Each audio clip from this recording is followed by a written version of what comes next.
Lassiter Factor. What's up, all my movie-loving maniacs? This is your boy Bankful B of the Lassiter Factor, and today I'm going to talk about Obsession, which was released in theaters over the weekend. I went to the theater to go see it, so let's review. So Obsession is about a guy named Bear who is struggling to shoot his shot with a girl he likes.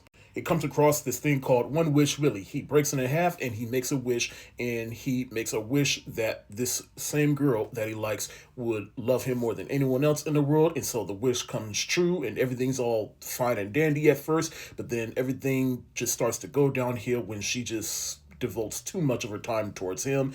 And now he's dealing with a crazy person that wants nobody but him, all because he was too chicken shit to shoot his shot.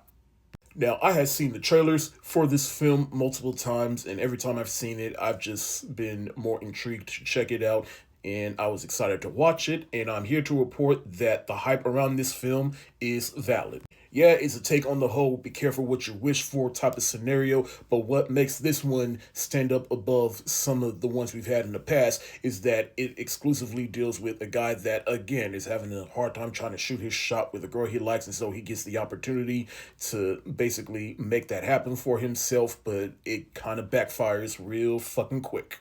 And because of that element, it just makes the film just that much more uncomfortable, creepy, and scary to watch at times. Because, yeah, Nikki, or freaking Nikki, as she's referred to at times, is devoted to him, but at the same time, just to an extreme point where even when he tries to deflect or try to get away from her, here she comes out of nowhere and just...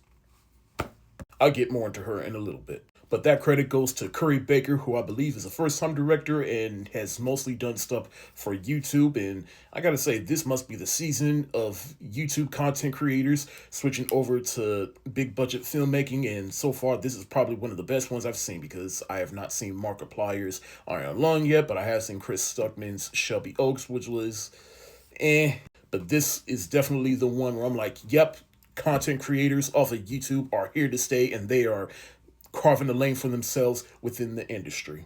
But I especially love the filmmaking within this film, just from the overall atmosphere, the aesthetic, even right down to the music. This film just worked on all fronts. This movie also gets by on mostly the performances, like Michael Johnson, who plays Bear in the movie. And before I get to the real standout of this movie, this guy, let's be honest, he was the real villain, because, yeah, he's too nervous to try to shoot his shot with the girl, but at the same time, once he makes it happen, it's just like, yeah, this is kind of wrong in some ways. And then even when everything was starting to go wrong, there was plenty of red flags for him to be like, you know what, maybe this isn't right. But he just kept on going because he was just trying to hold on to this dream. And he just started to piss me off at a point like, bro.